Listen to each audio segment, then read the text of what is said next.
Hello everyone, welcome to the Whiteboard. Today I wanted to take a second and talk about sandboxes.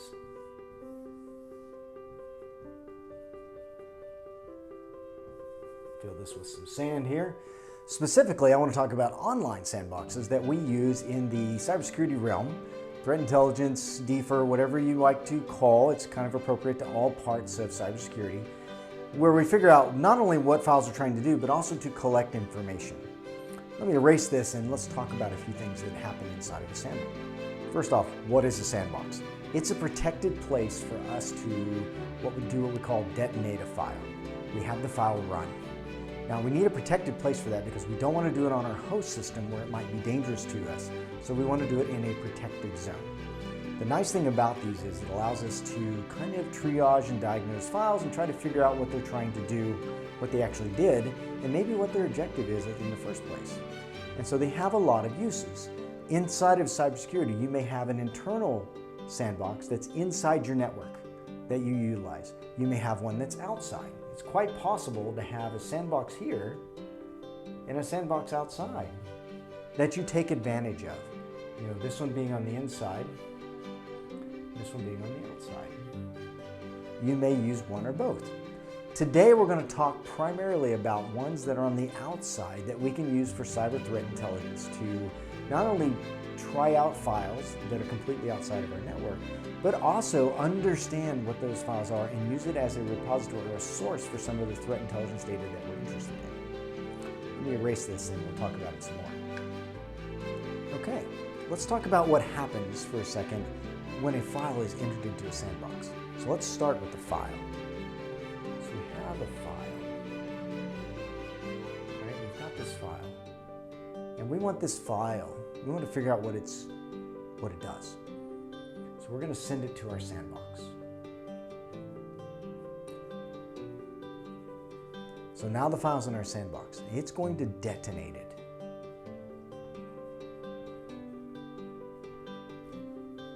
Spiky explosion here. It's going to detonate it. And when it detonates it, it's going to figure out information about the file. So things that make the file what it is. It's going to find out what it did as it opened up and performed whatever it was supposed to do. And then it's going to record what it tried to do. And in this tried to do is going to be the things it failed at and the things that it attempted over and over and over in that failure cycle. And that's important. Now you might be wondering, what do you mean? A file is a file. I look at it, it's an email. I look at a file, it's a doc file. Like there's no problems. Well, the sad reality is that criminals have learned a long time ago that they can make one file look like another and that you can hide other files inside of files, like a box within a box. And so it may look like a normal document file or an Excel file that you're familiar with, but inside of it, it actually is a malicious executable file. And so one of the things we learn about is, what is it? The sandbox breaks down what's inside the file at a static, so it looks at it as it is on file, on disk if you will, and a dynamic as it's actually unwrapping and running. It looks at it in both situations, what it drops, what it creates, what it accesses, and so on, kind of down here to what it did. And also we'll look at what it tried to do in the cases where it will fail, where it will look for information to see if it's inside of a sandbox, which might cause a failure, and to see if it's being debugged, which also might cause a failure. We'll do all these things in the sandbox. So from a security perspective, sandboxes are very valuable, very wonderful things that allow us to understand a lot about files, and they can be ran very quickly in line in many cases, sometimes not, depending on the complexity of the file, to understand at least enough to know whether that's good or bad, which often is the decision we're trying to get to. Should I allow this to continue on in my environment, or should I block or stop it? Sandboxes can help answer that question. They have a great location inside of your security structure to help fill that niche in your particular roadmap of security, let's say. So sandboxes have their place in security. But we want to talk about them as a source of information for cyber threat intelligence. Let me erase this and let's talk about it. Okay, now we got a clean board. When cyber threat intelligence looks at sandboxes, they go to it as a repository of information. They want to know about not just a file, but many files. Frequently, cyber threat intelligence goes to a sandbox in order to understand, is an indicator present? This is a very common question that we ask. You know, I have a piece of DNS, I have a file hash, I have a string that I've seen in a file that for me was negative or was malicious or is the focus of my research. And I want to know if it's in the sandbox. I want to know if either someone from my company, if it's internal sandbox or external sandbox, if anybody has seen this same indicator. And if so, what files did they see this in?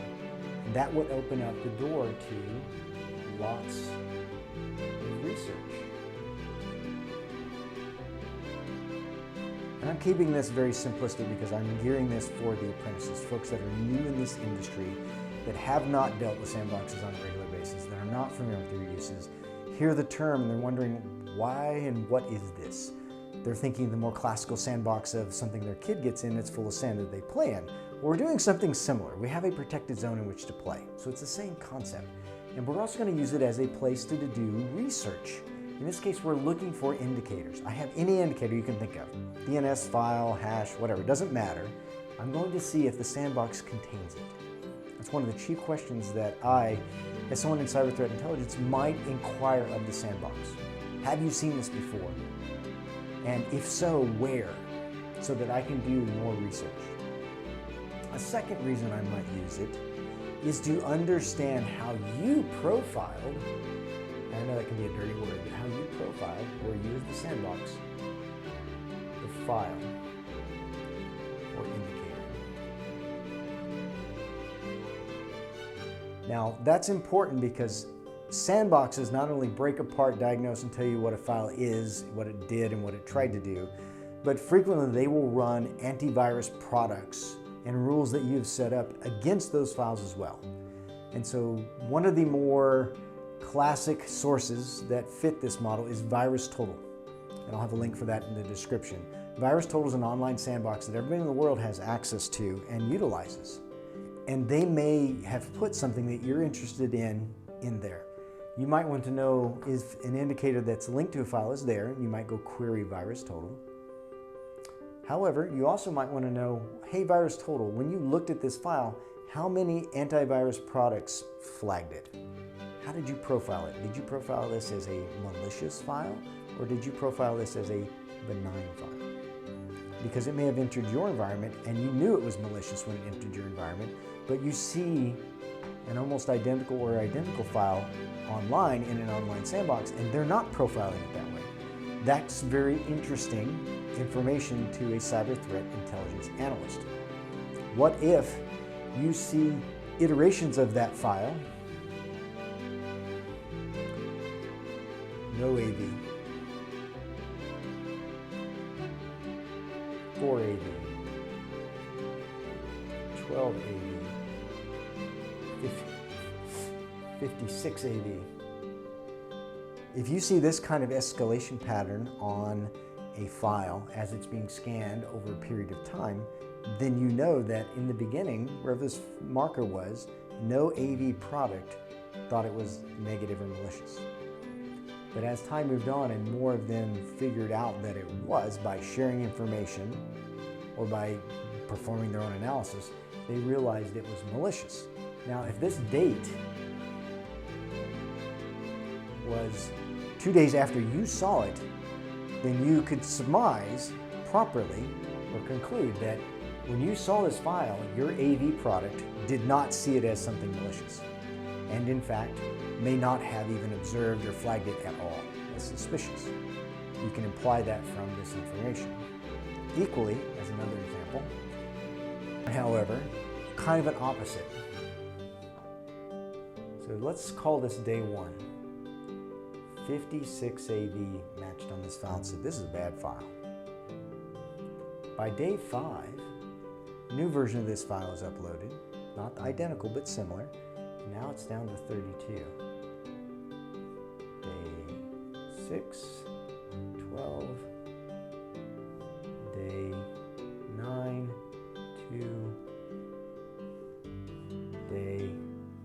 10, 0. This is a different pattern, similar to the other one, but instead of escalating, it's de-escalating. This may show someone uploading a file and it's immediately flagged as dangerous. And as time goes on and you see them upload similar linked files, these files are less and less found to be malicious. This is very indicative of someone testing how well or how poorly antivirus is actually matching on a malicious file.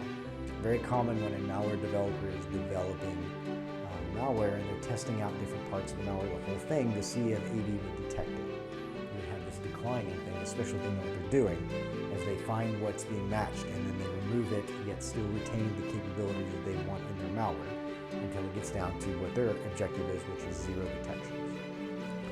So just a short touch on sandboxes and why we would use them, mainly for cyber threat intelligence, but really appropriate for digital forensics, incident response, cybersecurity analyst, SOC engineer, researcher, doesn't matter. We all use sandboxes kind of the same way, we just pull different information from them. Again, this is for a beginner who's never seen a sandbox. Take a second, if that is you, and go down to virustotal.com. There's a link down in the description.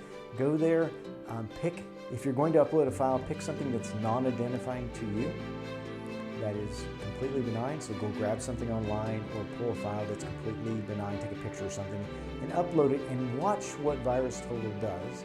Look through its capability and kind of get a base understanding of what you can see. Once you have that, you'll find that this is a very helpful and effective tool, and it'll give you insight into how sandboxes work. Thank you for your time. If you like this, please give us a like. If you like what you see and you love these sound bites and the other information on the channel, please subscribe to us as we continue to build on and expand our educational program for beginners and folks seasoned alike. Thank you.